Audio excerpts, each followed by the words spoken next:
I think a lot of people, they'll get on Amazon or they'll go to Home Depot and buy a light and they say, well, I've got a grow light and it's an LED grow light. But what we're going to talk about is why there's such a huge difference in all the factors associated with picking a light that really does a phenomenal job for you. You're listening to How I Grow This, exploring stories of gardeners from across the globe as we learn from their biggest tips and tricks to some of the things not to do. I'm your host, Luke Hammond. Hello, growers. Welcome to the How I Grow It podcast. I'm so excited to have a friend of mine, Victor Zadarej.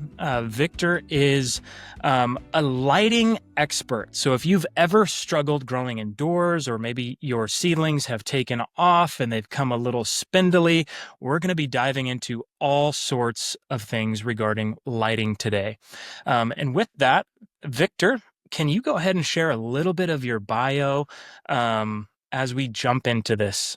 Sure. Thank you, Luke. The part of the bio that's probably most important is the fact that I've been a gardener for 35 years, and I've done a lot of outdoor gardening for many years. And about 10 or 12 years ago, I got the opportunity to develop a grow light, mainly for a company I was working for. But then I started using it myself, and everybody kept asking, well, where do I get these grow lights? And my company would sell you 10,000 of them.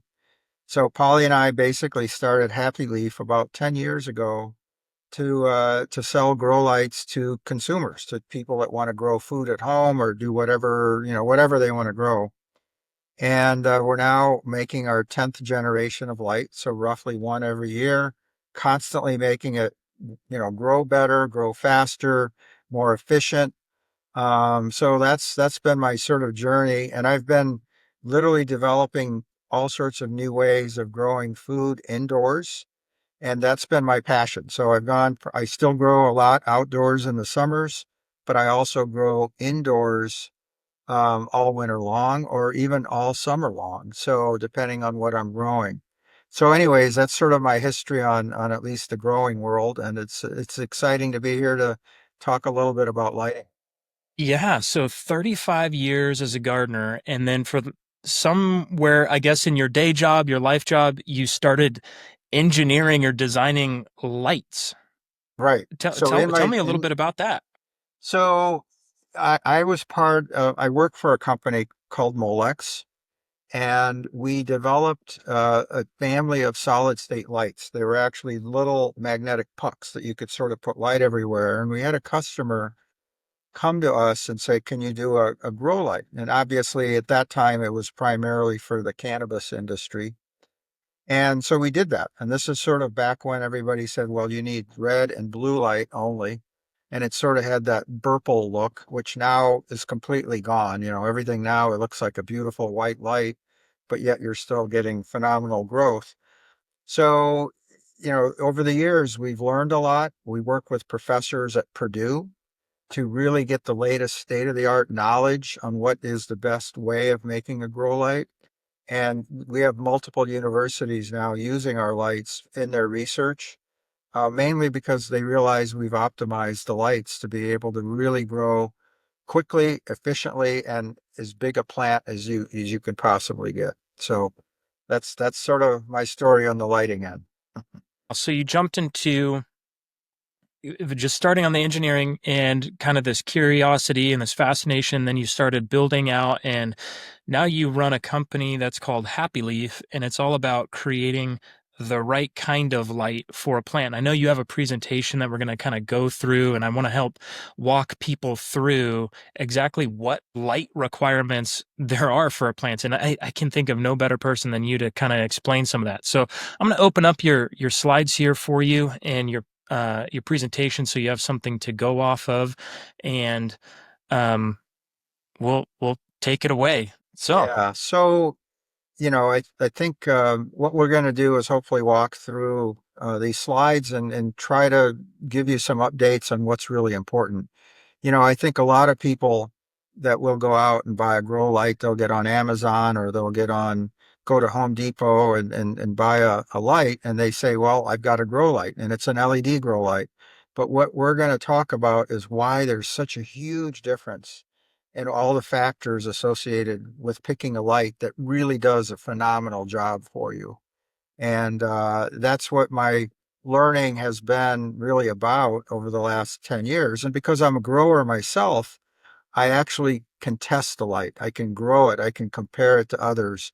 And I'm going to try to get some of that information across to you in our discussions today.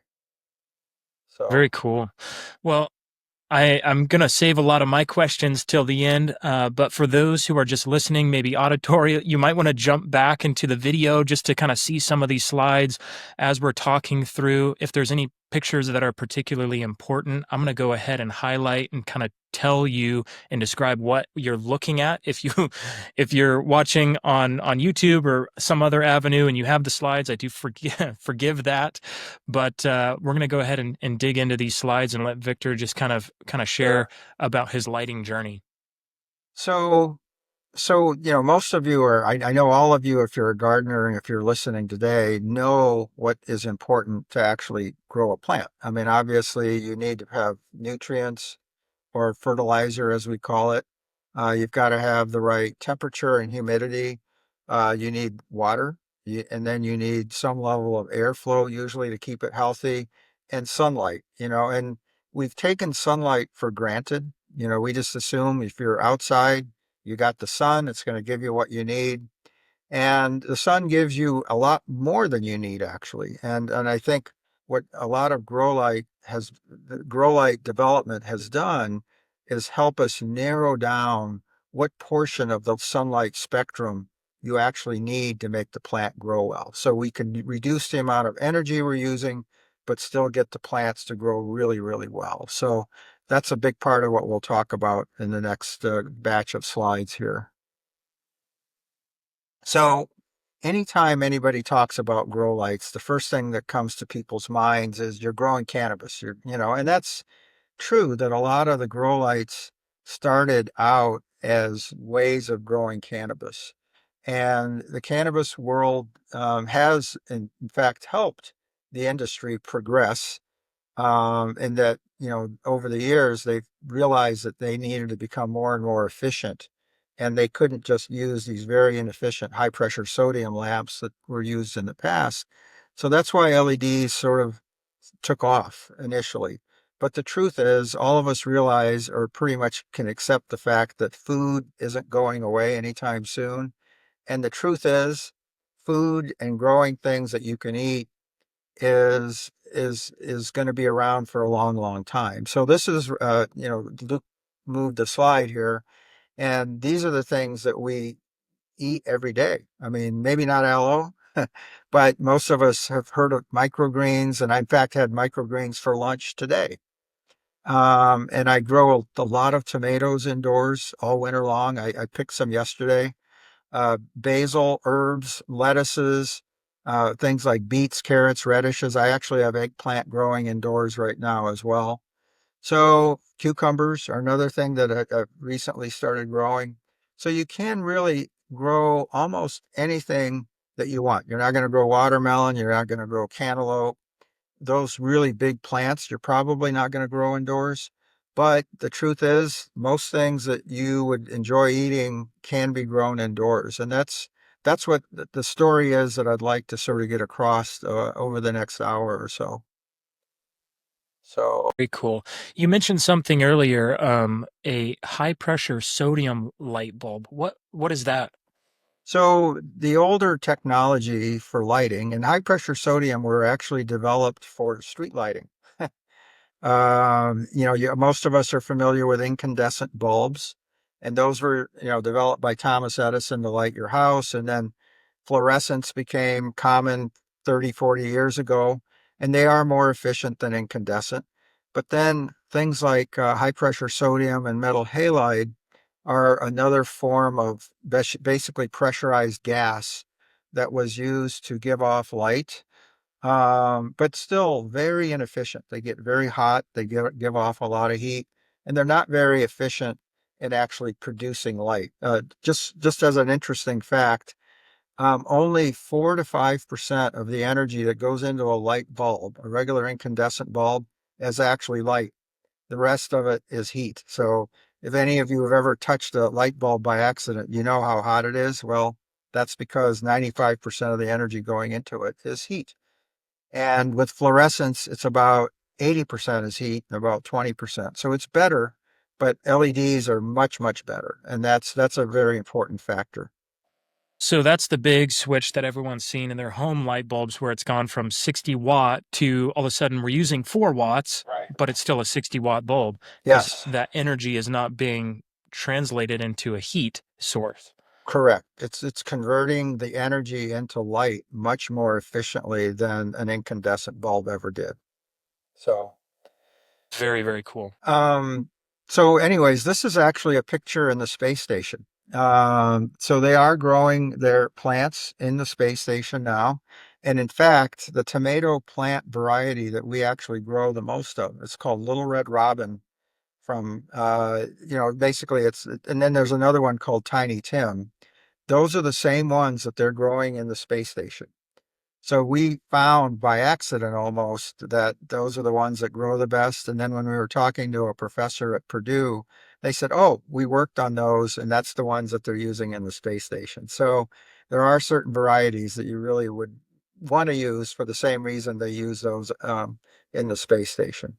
So I guess you could also say this is grow lights in surprising spaces, not places. Oh, that's Correct. terrible. Yep. Bad dad joke. Oh man. Yep. Okay, Yeah. moving on.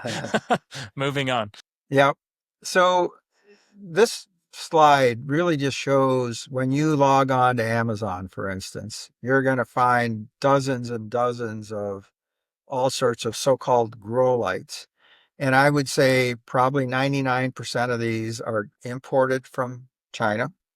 And they're using mostly white LEDs, which are actually blue LEDs, and they're what's called phosphor converted white, where they actually put a yellow phosphor over it and it basically converts the blue light that's underneath into a wider range of colors. So you get the red, blue, and green, the RGBs, to make it look like a white light, but there's still an awful lot of blue.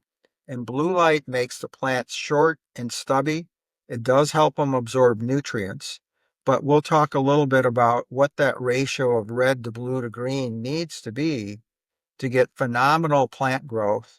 And this is all research done by University of Purdue and Michigan State and a variety of other universities. So we've taken that knowledge and effectively developed our lights around that. And again, our lights really have the optimal spectrum. In fact, here's an interesting fact is that you get 2.5 times more plant growth for the same amount of energy if you have the optimal spectrum, that red, blue, and green ratio, than using these white LEDs that you would buy on Amazon. So when you try them and they don't work well, you shouldn't give up on LEDs. It's a matter of getting the right LEDs that really make the big difference. So I know I Gotcha. digressed here a little bit. Sorry about that. No, that's fine. That's fine. So So these are some images of, pictures of, again, so-called grow lights, but again, they're almost all white.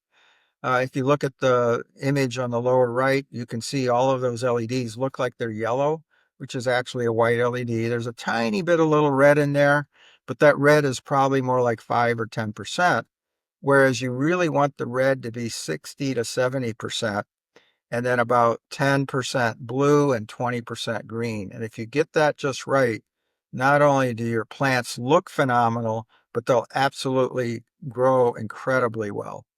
So those are all really important factors. So I'd really be cautious about the type of LEDs lights that you would buy from a big box store or Amazon if you really want to be able to grow plants to full maturity. There's a lot more to a grow light than just picking up a bulb at the big box store. that makes a lot of sense. And you really brought something forward where you said bringing plants to full maturity. Is there a difference between the kind of light that you need or the light spectrum that you need to grow a plant past a seedling and into full Absolutely. maturity? Yep. So basically the intensity of the light, and so in other words, the amount of light and also the spectrum of the light makes a huge difference. So what I've learned is that many people have used fluorescent lights for many years to start their seeds, and they call those grow lights. Sometimes they're just a regular shop light. And what you find is that those types of bulbs, per se, don't actually put out nearly the level of light you need to grow a plant to full maturity. So if you're starting a seedling, and if you put the light maybe 3 or 4 inches up above the seeds, you'll be able to get it to start in the spring and get it growing. You may even be able to grow certain types of microgreens. But then when you want to grow a plant to full maturity that you're going to eat or use the rest of the year, other than seed starting, you need higher levels of light, and that intensity, that not only the intensity, but the spectrum of the light will actually help the plant absorb nutrients, make it grow large and really strong stems, and taste incredibly good as well. So all of those factors are important. And what we've tried to do is incorporate all that and teach you and or educate you on how high the light should be, what the intensity should be. We try to take a lot of that guesswork or knowledge and putting it into the light with some descriptions of how to use it. So that light spectrum, that's what's going to influence the photosynthetic ability of that plant. Correct, correct. So plants, I think we'll talk a little bit about what's called PAR energy. And PAR energy stands for photosynthetically active radiation. So those are the wavelengths that plants use to grow, which is different than what our eyes see. Our eyes see light in the green and the yellow spectrum, which is sort of in the middle of the visible spectrum. And so when somebody talks about a grow light and they talk about lumens, that's a bad way to describe a grow light, because lumens is your eye's sensitivity to light. It can look very bright to your eye, but to the plant, it's not getting what it needs. So um, that's why a par meter, which you don't need, but we use that in order to develop the lights, is much more important so that the plants get the level of blue light and red light, which your eyes are not very sensitive to make it grow to full maturity. And you'll see a plant, I grow a lot of plants where I buy lights from other competitors per se, and I'll actually put them side by side, and they're using the same amount of energy, and it's night and day on what the plants look like, because our plants will grow big, they'll absorb the nutrients, they'll look nice and red, for instance, a red lettuce, whereas the other plant is weak and it just sort of droops, and it doesn't do very well. And so basically the three factors I always tell people are important is the intensity of the light, the spectrum of the light, and the efficiency or the efficacy of the light. How much light are you getting per amount of energy you're putting in to grow the plant? So again, I could ramble about that for hours, Well, but very cool. Well, talk to me a little bit about some of the grow light like misconceptions. I know we touched on that just a little bit here, but what are some major misconceptions that people have regarding grow lights? so I'd say the single most important ones that we've seen is people rate the quality of a grow light by wattage. They think the bigger the wattage, the better. It's actually opposite of what I tell them. I actually want wattage to be as low as possible because that's what I pay for. That's what my electric bill says, in kilowatt hours. I want that to be as low as possible, but still get phenomenal plant growth. So my whole goal in life has really been to develop lights that use as little energy as possible. I mean, obviously they have to use wattage or power, but I want to get phenomenal growth out of them. So a lot of the research that I'm doing at Purdue, for instance, is coming up with lights that not only have the right spectrum, but we're doing some crazy stuff where we're pulsing the lights in order to actually reduce the energy use to get even better plant growth by using less wattage. So that's misconception number one. You don't want high wattage. High wattage is a wasted energy, wasted heat. And the next thing is that just using a white LED that looks bright to your eye isn't the light you want. You really want a light that has the right amount of red, blue, and green that uses actual native colors of LEDs.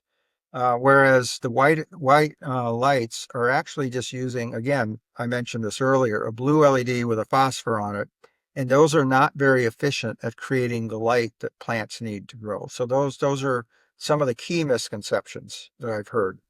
Talk to me a little bit about, you said native light. What's the difference between a native and maybe a non-native light? All right, yeah, I know that's confusing. So the three primary colors that basically make up all visible light are red, blue, and green. They call it RGB. Um, and so you can create all sorts of all the white light that you want by mixing red, blue, and green light together. So white LEDs do not actually exist. They're actually blue LEDs underneath, and those are short wavelengths. So by what they do is they put this yellow phosphor over it, which causes the photons basically to have different wavelengths, and then they get all of those colors basically just by expanding blue light. But it still has an awful lot of blue. So that is really a blue LED with a phosphor. But then I can take real red, blue, and green LEDs and mix them. And I can now control the ratio of the color that I want to make the plants grow really well. So that's basically the difference. In one case, you're using a blue LED with a cover over it, basically. And in the other case, you're using really efficient red LEDs, some blue LEDs, a little bit of blue, and a little bit of green, and getting that ratio just right so that your plants will absolutely thrive. Does that sort Gotcha. of make sense?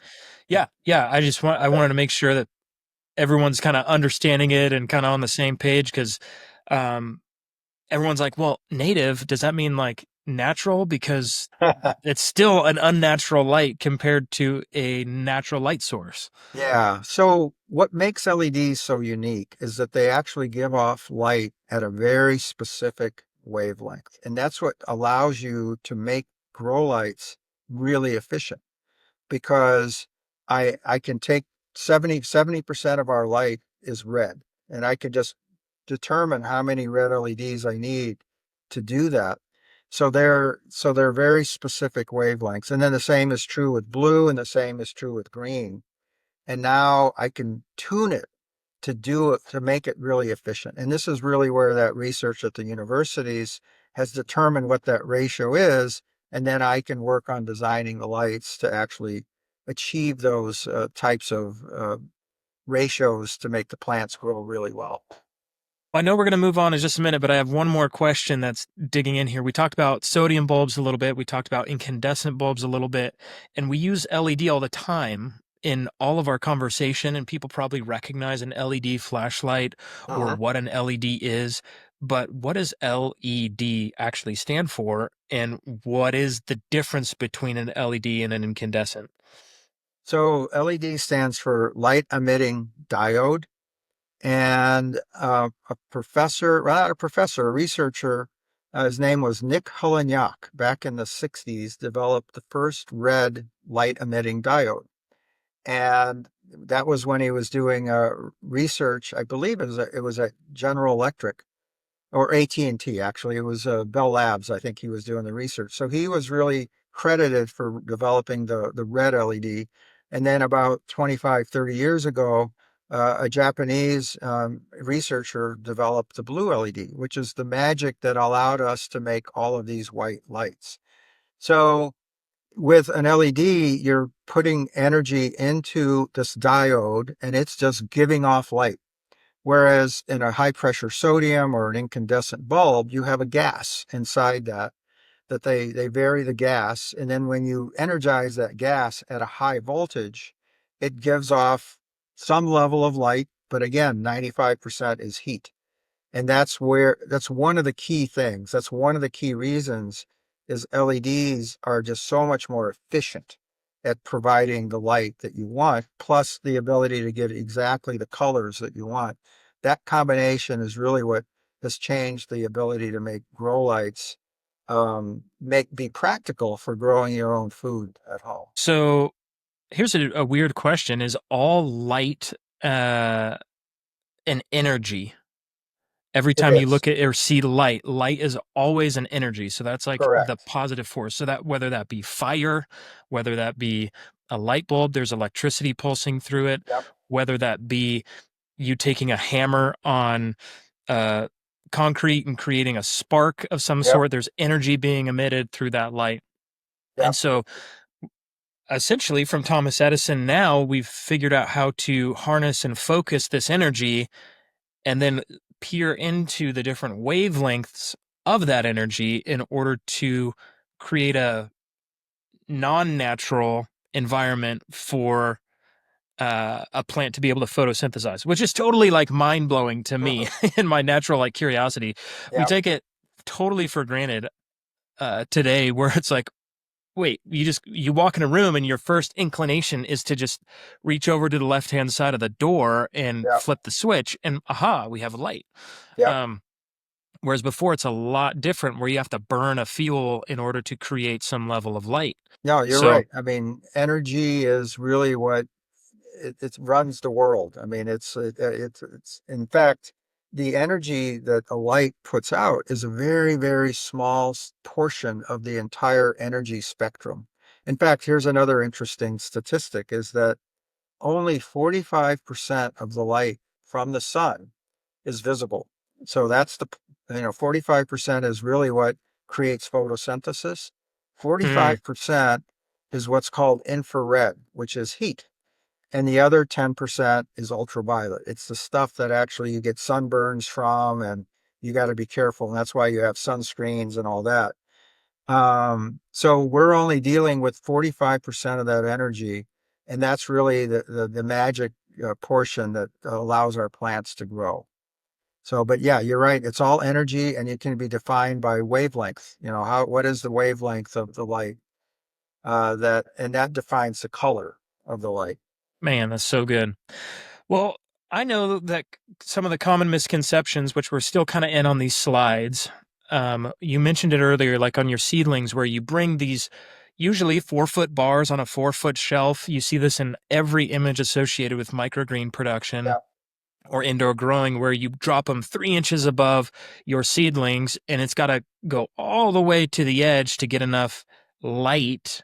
At yep, least that's how people imagine it, yep, so that the seedlings have even growth. Otherwise, and you have to, otherwise they begin to slant towards the direction of where that light is coming from. yep.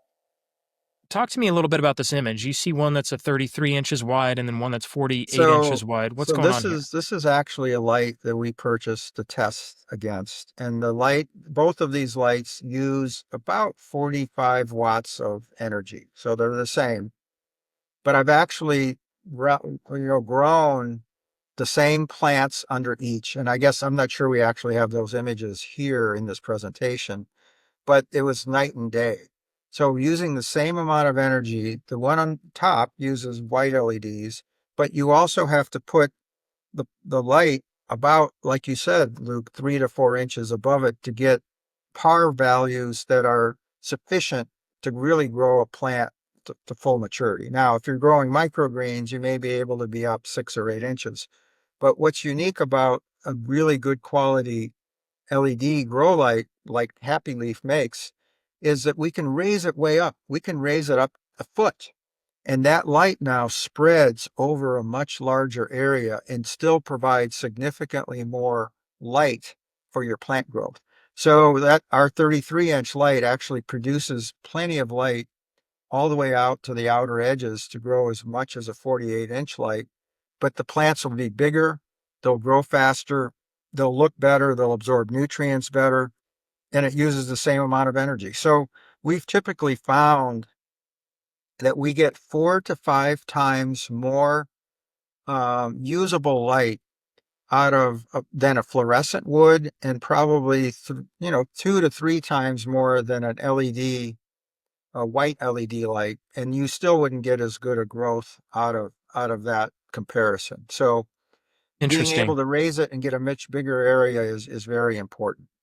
So yeah, this slide is a good one, but it sort of shows older technology. This is some of the early cannabis lights that were used where you could see, we call it burple, where they're just using blue and red LEDs, and it makes your plants look absolutely terrible. This is not something you'd want in your living room.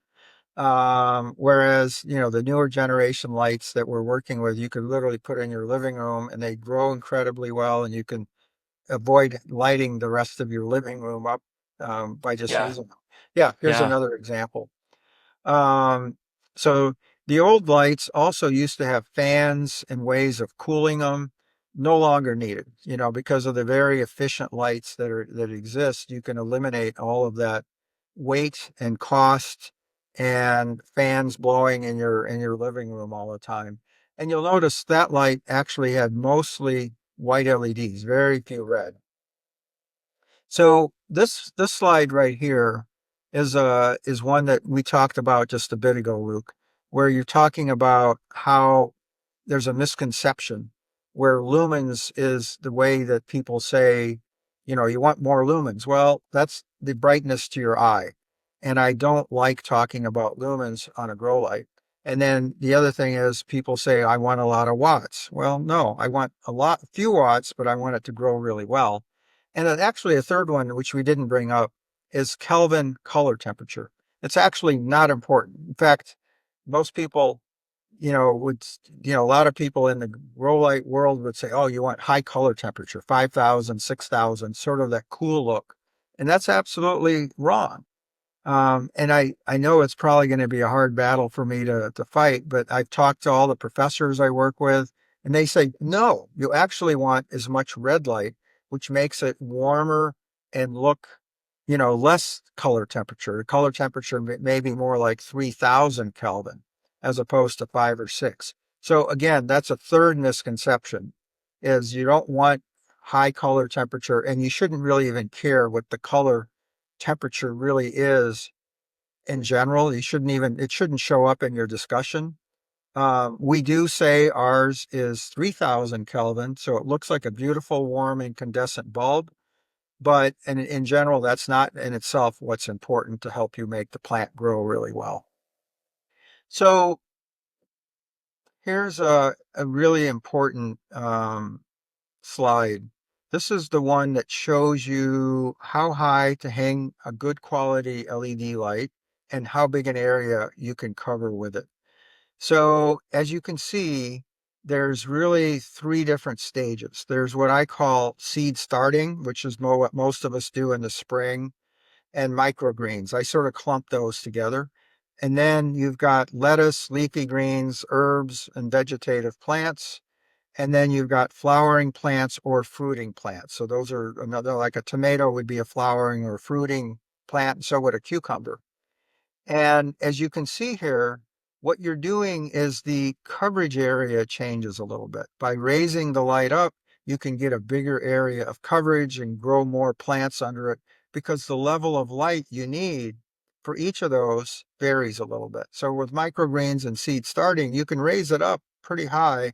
And with one light, you can, 133-inch light, you can do 4 big trays for seed starting or 6, microgreen trays that we grow under it.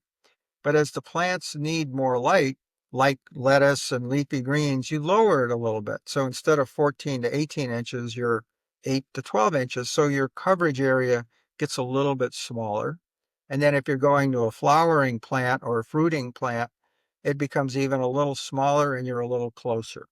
So the intensity of light goes up as you go down this chart. So this is an important one, and this really gives you a great guideline on how big an area you can cover, as well as how close you should be to the plant to get it to grow really well. So this is a interesting chart, but basically there's several different factors that are really important, and we've covered some of them. One is the light quantity. So that's the intensity of light. So this is where some people talk about lumens. So lumens is an intensity of light coming out of an entire fixture. In the grow light world or the horticultural industry, we talk about PAR energy, photosynthetically active radiation. which actually what it's doing is it's telling you the number of photons, and the units are micromoles of photons per square meter per second. Hmm. Not important for you to know, but that's just, the terminology. And so that is how we measure intensity of light. And then the next one is the light quality. And this is again, this gets into how much red, blue, and green light you get out of it. So you could see this chart shows you that the light has quite a bit of red, intensity. Hmm. And that's important. That red is really important. And you get a little bit less blue and some green. And the green is important because it penetrates the canopy and gets to the lower leaves, but it also makes the plant look really good to you. You don't want a plant that looks terrible. And if you're going to grow in your home, you want to be able to see it. Does it look healthy? I want to eat that plant because it Hmm. looks nice and green. And so that's where that green light comes in. And then the other factor that is important is what's called photoperiod. So it's the light duration. So this is where you have a timer and you may turn the light on for 16 hours. So some plants will blossom no matter what the photoperiod is, like tomatoes. But other plants, like cannabis, for instance, they'll reduce the photoperiod to 12 hours to start getting it to flower. So they may actually go through the vegetative state where they're on for 16 or 18 hours, and then they reduce it to 12 hours to get it to flower, which is what they want to do at the end of the process. So that is what's called photoperiod. That's how long the day and night is basically to the plant. So these are a couple of really important factors in indoor gardening. Very cool. We talked about this one actually quite a bit coming up to now. So this is a chart that shows what I call human visual sensitivity, or that's the units of lumens. Actually, foot candles and lux are the actual units to measure it, but lumens is the total intensity of the light coming out of the fixture. So that middle graph is what our eyes' sensitivity is to light. Our eyes are, you could see, very sensitive to green light and to yellow light. And we can see red and we can see blue, but our level of sensitivity dramatically drops off. So you could see that curve gets very short in the red and the blue spectrum. And yet, plants absorb virtually 100% of red light.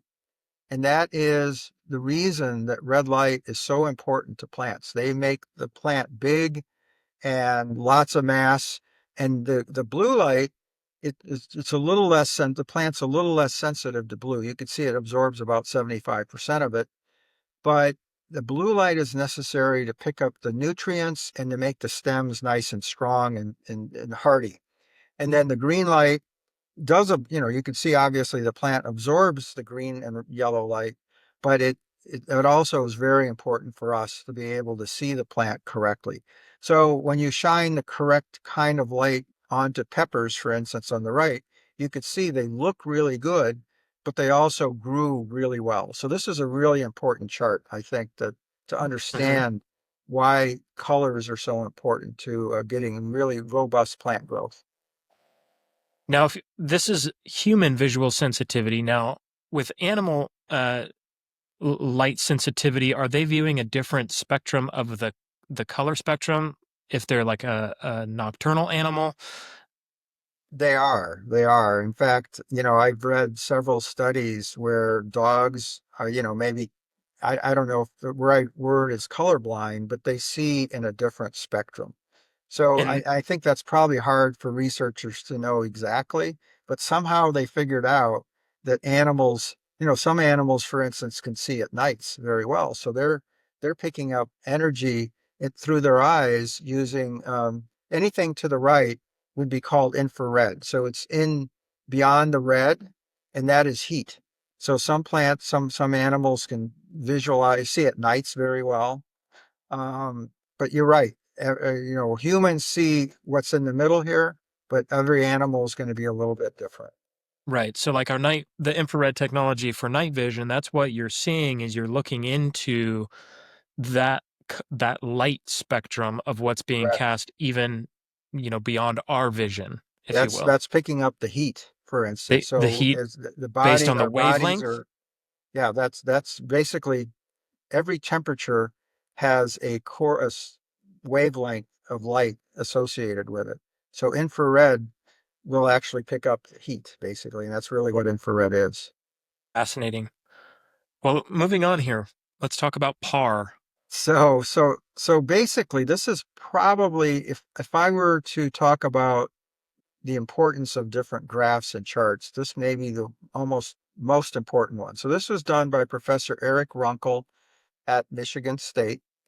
And basically, this is very interesting. You'll notice that he used the same PAR value, photosynthetically active radiation, which is the total number of photons hitting all of these plants. And all of these are the same.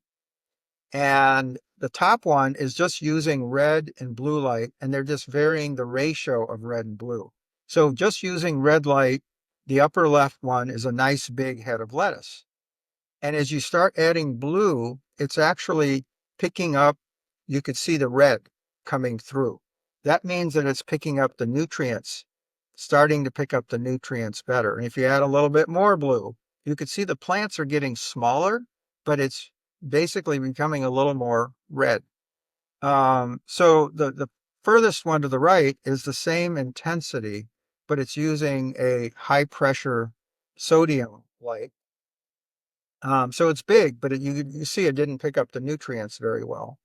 And then if you get on the bottom chart, again, mostly red and a little bit of green on that lower left. And as you start moving to the right, they're starting to add blue. And it's the blue that causes that plant to start absorbing the nutrients. But yet, if you take a look at the bottom, second from the left, that is actually what the professors have concluded is the perfect light spectrum. So it's somewhere between 60 and 70% red, roughly 10% blue, and about 20% green.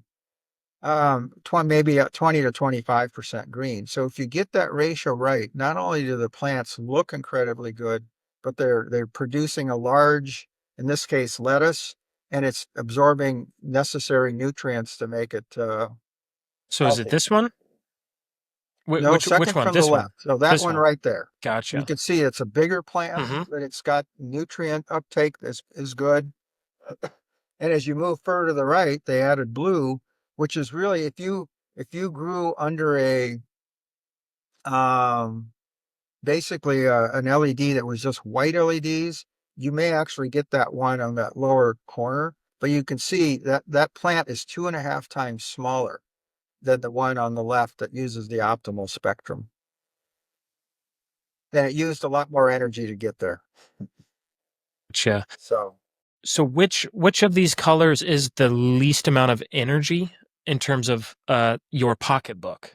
well, the actually they would probably be actually very similar because they're all putting out the same amount of light. What they're trying to do is correlate the energy versus the amount of um, plant mass or the size of the lettuce you're growing. Makes So sense. if you looked at it, the second one from the left would produce the most for the least amount of energy. So that terminology is called energy use efficiency, and it's grams of product per kilowatt hour of energy use. So actually, this is one that we put in to show you. This is that the light that we looked at earlier. That's the 48-inch LED tube. So this is the one on the right is that 48-inch tube, and the energy use is the same. But take a look at the plant mass and the quality of the plant and how it's absorbing nutrients on the left. So this is taken after about 3 weeks of plant growth. For whatever reason, the one on the right, on the furthest right lettuce didn't even germinate under that other one. And I don't know if it's just was bad seeds or if there was another issue. But as you can see, the plants are healthier and bigger underneath the right spectrums. And that's really where a lot of the research is being done at the universities is trying to get the most healthy plant and the most plant for the amount of energy used. So this was an experiment that I actually did myself, and I do a lot of these. Yeah, very cool. So one of the questions we get a lot is what can you grow indoors? You won't see watermelon, you won't see zucchini on here, you probably won't see cantaloupe, but there's an awful lot of things you can grow. So things like root plants, you can grow beets. You know, we do that type of thing in a mixture of coconut coir and vermiculite. A lot of the other growing we do is in canning jars using a method called the Kratky method, developed by Bernie Kratky, who's actually a really good friend of mine. I talk to Bernie about once a month. He's 80 years old now, and he's sort of my hero. He really developed a unique way of passive hydroponics. But a lot of these can be grown. In fact, I'm going to do a go down and harvest my kale downstairs here after we talk because I've got a bunch of kale for dinner. So it's a lot of fun growing indoors, and these are all the things that I do grow regularly. Yeah, and for those that are listening, arugula, Asian greens, beets, cabbage, carrots, chard, collard greens, cucumbers, eggplant, endive, fennel, garlic, herbs like basil, cilantro, mint, oregano, dill, rosemary, and a whole bunch more, kale, lettuce, mustard greens, onions, parsley, peppers, radishes, spinach, stevia, turnips, tomatoes, and I'm sure that is not an exhaustive list. No, I keep adding to it all the time. Yeah, yeah, yeah, very So cool. yeah, here's an image of the beets are on the left. You know, these are carrots that I grew indoors. Radishes grow really quickly and easily. Those are poblano peppers on the right. Spinach is another really popular one that a lot of people like to be able to grow because it's quick, it's nutritious, tastes great, and you can go pick it down in your basement all year long. So, great options. I know a lot of people, that might not be growing year round inside, but they're definitely doing seed starting inside. What do you think the advantages of having a really good light spectrum on those early stages of plant growth could be in terms of the overall health and performance after Right. you transplant them out into the field, even? So, people are blown away when they first try using at least happy leaf LEDs. And the reason is that the plants not only grow faster, which may or may not be important. In fact, I always warn people start 2 weeks later than you would normally because they're going to grow much faster for seed starting, but they're going to be much more robust. You know, a lot of people say, well, I got to hardy off my plants before I plant them. But because they're getting the intensity of the light that's much higher than under a fluorescent, I take my tomato plants and peppers and whatever and plant them in the garden, and I don't have to worry about the hardying off issue because they're getting the intensity of the light. The stems are going to be stronger because they've gotten the blue light that they needed for that.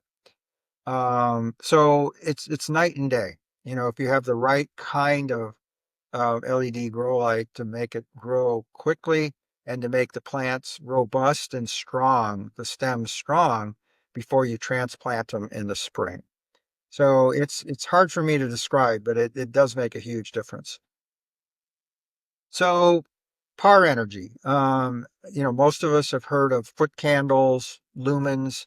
Lumens are actually the intensity of light coming out of an entire fixture. You can't use a meter like this to measure lumens, but you can use a meter like this to measure foot candles and lux. And so it's the same type of meter, same manufacturer even, that you can use to measure par energy. So par energy is typically a measure of the intensity of light that's hitting a specific surface, which in turns correlates to the light hitting your plant. And again, we looked at that chart earlier, and you know, par values of 50 to 150 for seed starting and microgreens, let's say 150 to 300 for lettuce and herbs. And then you want par values of 400 to let's say 600 for tomatoes and cucumbers and things like that. And this is the type of meter that you could use to measure that. And again, I don't necessarily advocate you need to get a meter, but there are growers that we work with that are just curious and they want to know what par values they're getting. And you can buy one of these on Amazon for about $200. So So if you want to it's a spend useful tool. $200, which is a lot of money for me to spend. But if you want to spend $200, you can get this par meter on Amazon that's going to tell you the par value. Now, if you adjust would this be the most useful tool for figuring out where you should be adjusting your lighting? Is that what that's Yes, used that's for? exactly what it would be for. So if you knew you were growing a certain plant and you needed a certain amount of light, you can set it at the plant height and then you can adjust your light.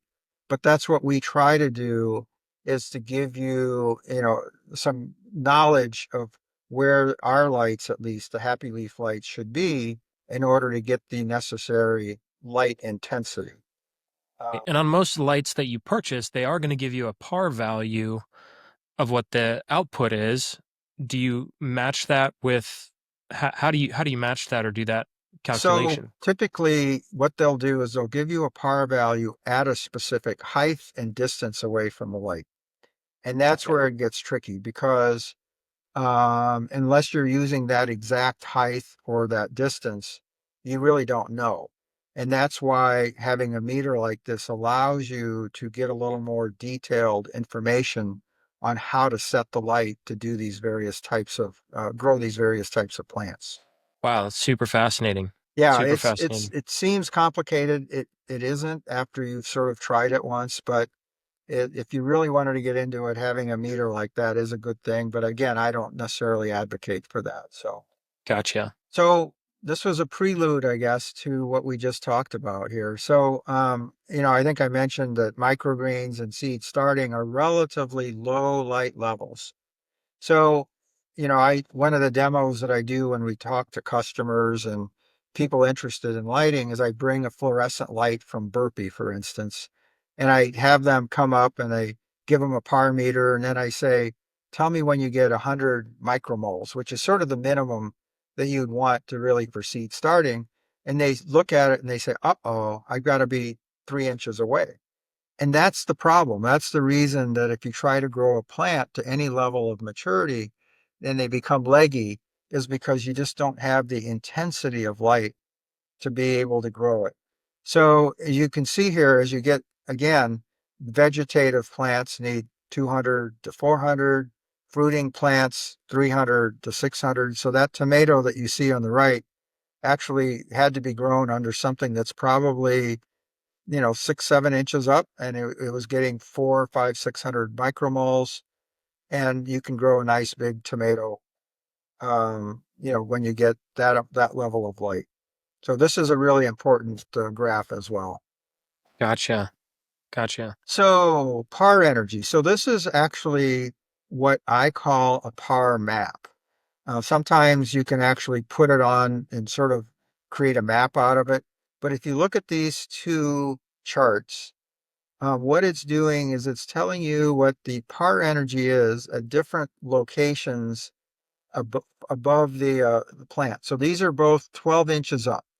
So if you're 12 inches above the plant, and you can see in the middle, we get 219 micromoles. And as you go across, it gets a little bit less. And as you get further out front to back, it also becomes less. So for microgreens and seed starting, we talked about only needing somewhere between 1 and 200. You could see that you could set this light up 12 inches and be able to get a nice big area for growing. Whereas if you were growing lettuces or herbs, you would lower it a little bit. So this is done at 12 inches, but if you drop it to 6 or 8 inches, the intensity goes up dramatically. And again, if you were doing a lot of this, that's where the par meter may be helpful, but usually we give you that guidance. So the one on the top is our 33-inch light. The one below it is our half length light, which is 17 inches. And then the bottom is what's called a spectral distribution. And that's actually showing the red, blue, and green light.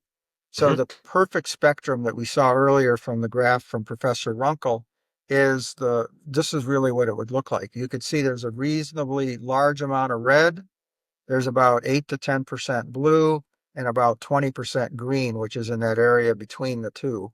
And again, that light would look like a beautiful 3,000 Kelvin light to your eye, but the plant's getting exactly what it needs in terms of Yeah. Well, I know I have some grow lights that it doesn't really bother me, but I know a lot of people like my wife when they walk in there and they see that light, they're kind of like, "What's going on?" Like it's messing with my head. What's going on there with it's a little bit of that purple color that you described, but what's well, going on with that? so none of the newest generation lights are no longer purple.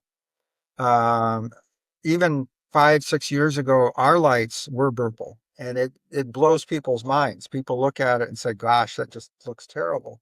So if you were to look at this light, the spectrum that you see here, it looks like literally I think this one was like 2,900 Kelvin. So it looks like a beautiful incandescent bulb. Just to give you a quick example is we have a customer that lives in Manhattan in a 500 square foot apartment, and he has about 15 of our lights that he literally uses throughout this entire apartment, growing everything from microgreens to herbs. His name is Miguel Piker, and you know, just a super guy. And he uses the lights to light up his plants and grow all year long.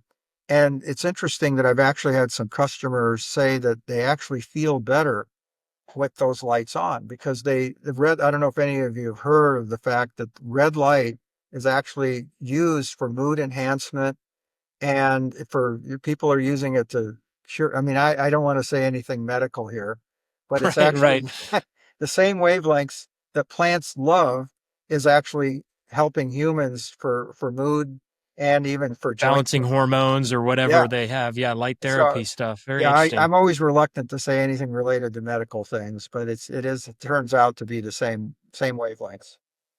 Gotcha. Very cool.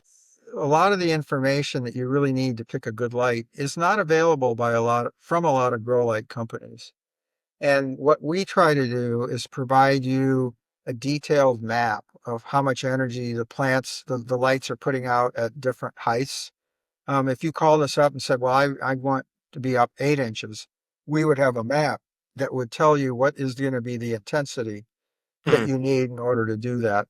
gotcha. So, understanding the spectrum and the intensity are the two most critical factors. And there's a third one, which is the efficiency of the light, which is really most important to commercial growers. So if you were a commercial grower, for instance, we have a company up in Minneapolis called Urban Greens, and they produce herbs for 50 grocery stores, and they have 1,500 of our lights. And for them, reducing the amount of energy they use to get the most basil, for instance, is really, really important. And there, the efficacy of the light, in other words, how much, or the efficiency of the light's another way of wording it, how much plants can you produce for the amount of light that you pay for, or how much wattage you use in growing the plants. So that may not be as important to the home grower, but really important to the commercial grower. Yeah, yeah. Well, I think there's something to be said for figuring out that efficiency when you purchase, because obviously purchasing a light like this probably is a little bit more costly than a lot of the um, inexpensive options that are out there on Amazon or Yep, eBay, because it not all lights are what you might think. yep, And you're we right. talked about all these misconceptions and all these different things. And I know on my end, on a lot of things, I would be much more willing to cough up a few more dollars now and save it on my utility bill Yep. than I would to be a little bit cheaper now and then have 5 years of expense that I didn't foresee going into it. So Yeah, I that's think something to though, keep in mind. yeah, even more importantly, Luke, is the speed at which you can grow and the quality of what you grow. I mean, the savings is going to be a little bit, but I think the biggest savings comes in the amount you can produce with the light and how fast you can produce it. And you know, if you have a light you went and bought on Amazon and 6 weeks later it stops working, you probably are going to throw that in the garbage. Uh, our light, literally 4 years down the road, if you have an issue, you call us up and you'll get another one. So we provide a 5 year warranty, and the truth is, of the 10 years we've been in business, we've probably replaced maybe 5 lights, but we do periodically get a power supply because of what's the electrolytic capacitors in there can go bad, but we ship you another one and you're off and running again. So the light, I always tell people we give you a 5-year warranty, but 10 years from now, you'll still be using it. Wow. Well, Victor, thank you so much for spending the time to talk about lighting and to educate all of us. I learned so much, and I'm probably not going to cough up the money for $200 on a par value, but I am probably going to do a little bit of math Yeah. and maybe a cheat sheet and review some of your slides to make sure I have the right distance for what I'm trying to do Yeah. going in there. But for those who are trying to find out your guys' lights and your guys' company, where should they go? What's the best place for that? So yeah, Happy Leaf LED. The company is actually Happy Leaf, but we use Happy Leaf LED as we have a YouTube channel that you can go on, and you'll probably find 30 videos of me teaching people how to grow indoors. Obviously, our website, Happy Leaf LED as well, has a lot of YouTube or videos linked to it, as well as a lot of information on there. And you can always call us. I mean, you can see our website on the bottom left there. You can call us, and we're always willing to help you and want to make sure you're highly successful in growing. Our passion is to educate you and help you be successful in indoor gardening. It just happens to be that light is the magic that really enables that. So if it weren't for our ability to help you, grow, we wouldn't even be in the lighting business. So we do that because we know light is the magic. So That's we love awesome. hearing from you and let us know how we can help. Yeah, thank you so much, Vic. We hope you enjoyed this episode. Be sure to check all the links down in the show notes for happyleafled.com. Go and give their lights a try, and we look forward to seeing you in the next episode or out in the field. Thanks. And thanks for staying tuned all the way to the end. We're so excited that you're here, and that probably means that you enjoyed what you heard. You found some value in it. If you could, go and share this with somebody that you know. That really helps push it forward in the algorithm. Hit a like, a subscribe, hit a review. It makes all the difference for us. Thank you for listening to the How I Grow This podcast, and we are dedicated to bringing more of these stories to you to help you grow at the next level. We'll see you.